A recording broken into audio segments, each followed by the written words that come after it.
Hello friends, super magic રસોઈમાં મિત્રો હું આપણું સ્વાગત કરું છું. આજે હું લીલા મરચાંનું અથાણું તેલ વગર તમારી સાથે શેર કરું છું. તો પણ એ વર્ષોના વર્ષ સારું રહેશે.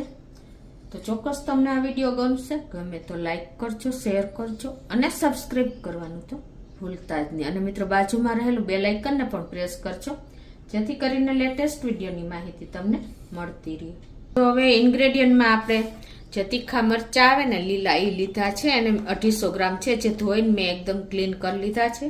પછી બોરો બનાવવા માટે આપણે રાઈનો બોરો લેશું. તમારી પાસે આખી રાઈ હોય તો પણ ચાલે, પીળી.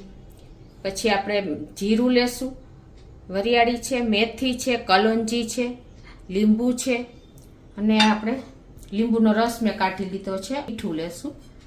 તો બનાવવાનું ચાલુ કરીએ. તો પહેલા તો આપણે આ મસાલાને રોસ્ટ કરવાનો છે. તો એના માટે આપણે એક પેન લઈને અને ગેસ ઓન કરી અને મીડિયમ ફ્લેમ ઉપર આપણે 1 ચમચી આપણે મેથી નાખશું, મેથી દાણા. 1 ચમચી આપણે રાઈનો બોરો નાખશું, 1 ચમચી વરિયાળી અને 1 ચમચી આખું જીરું. આ બધું જ આપણે સ્લો ટુ મીડિયમ ફ્લેમ ઉપર એને રોસ્ટ કરી લેવાનું છે. તો આ રીતે જો આપણે મસાલામાંથી એસેન્શિયલ ઓઇલ છૂટું પડે ને ત્યાં સુધી રોસ્ટ કરવાના છે, વધારે પડતા નથી કરવાના. તો આપણા મસાલા પણ રોસ્ટ થઈ ગયા છે. તો એને એક પ્લેટમાં ઠંડા કરવા નાખી દેશું. હવે આપણે જે આ મરચાં 250 લીલા લીધા છે ને એને કટિંગ કરીને આ રીતે એનો ઉપરની ડંઠલ દૂર કરી લેશું. અને આ રીતે આપણે વચ્ચે સ્લીટ જ મૂકવાની છે.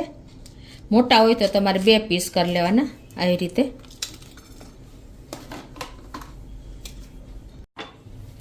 આ રીતે જો આપણે મરચાના ડંઠલ દૂર કરીને અને વચ્ચે સ્લીટ મૂકી દીધી છે, અને મોટા હોય તો 2 પીસ કરી નાખવાના. હવે આપણે શું કરવાનું છે કે 1 ચમચી આપણે સંચર પાવડર લેશું અને અડધી ચમચી જેવી આપણે હિંગ લેશું. અને આ બેને મિક્સ કરી અને પછી આપણે આમાં એકદમ સરસ મરચામાં સેજ આપણે લગાવી લેવાનું છે. એટલે મરચાનો ટેસ્ટ એકદમ ફીકો ન લાગે અને આપણું અથાણું પણ બગડે નહીં. એટલે આ રીતે તમારે આ પ્રોસિજર જેમ આપણે મરચામાં કરીએ છીએ એ જ રીતે કરવાની છે. તો આ રીતે આપણે એને સેજ સેજ આ રીતે લગાવી લેશું.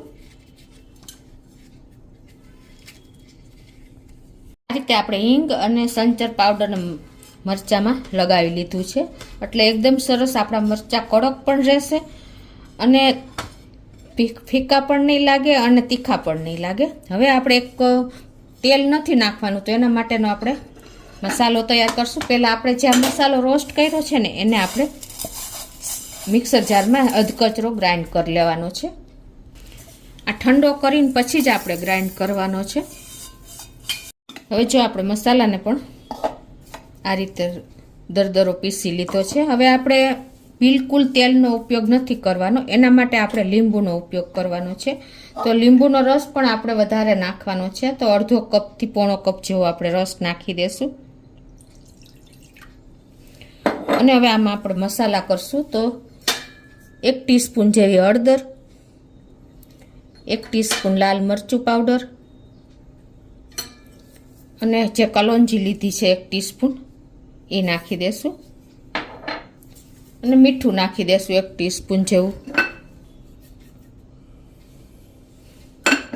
અને હવે જે આ મસાલો આપણે પીસો છે ને અધકચરો, એને આપણે આમાં જ નાખી દેશું. પહેલાં મિક્સ કરી લઈએ. એકદમ અલગ જ મોઢામાં પાણી આવી જાય એવું આ તેલ વગરનું અથાણું છે ને, તો પણ વર્ષોના વર્ષ બગડશે નહીં, એટલું સરસ બને છે. એક અલગ જ રીત છે. આ પ્રિઝર્વેટિવ તરીકે લીંબુનો ઉપયોગ થાય છે, એટલે આપણું અથાણું પણ બગડતું નથી. તો હવે આ મસાલો જે પીસો છે એ આપણે આમાં એડ કરી દઈશું. તો આ રીતે જો આપણે બોરો તૈયાર કરી લીધો છે. કાશ્મીરી લાલ મરચું નાખશો એટલે સરસ કલર આવશે, અને તીખું આપણે મરચાં હોય એટલે આ તીખું પણ નહીં લાગે. અને તમારે આવું કન્સિસ્ટન્સી રાખવાની છે બોરાની લિક્વિડ જેવી, કેમ કે પછી થીક થતો જશે. અને લીંબુનો રસ તમારે વધારે જોઈએ તો 1 કપ જેવો લઈ લેવાનો. અત્યારે મારે પોણોથી થોડોક વધારે રસ મેં નાખ્યો છે. હવે જે આપણે મરચાં બનાવ્યા છે ને એ આપણે આમાં જ નાખી દેશું. જે આપણે આમચૂર પાવડર અને હિંગવાળા જે મરચાં હતા એને આપણે આમાં જ મિક્સ કરી લેશું બોરામાં જ. તો આ રીતે જો આપણે બોરો અને મરચાંને સરસ મિક્સ કરી અને પછી આપણે એકદમ નીટ એન્ડ ક્લીન કરેલી સૂકી બરણી કાચની લઈ લેવાની છે અને એમાં આપણે આ મરચાંને ભરી દેવાના છે. જો એકદમ સરસ આપણે લથબથથી બોરાથી થઈ જાય ને એ રીતે આપણે મિક્સ કરવાના છે. તો હવે એને આપણે એકદમ એરટાઈટ બરણીમાં ભરી લેશું. તો આ રીતે જુઓ આપણે બધા મરચાંને બરણીમાં ભરી લીધા છે અને આ રીતે આપણે સેજ એને પ્રેસ કરી દેવાના.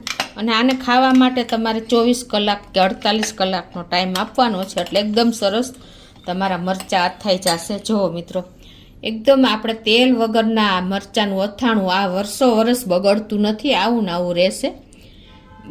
તો તમને ચોક્કસ મિત્રો આ મરચાંના અથાણાનો વિડીયો ગમે તો લાઈક કરજો, શેર કરજો અને સબસ્ક્રાઈબ કરવાનું તો ભૂલતા જ નહીં.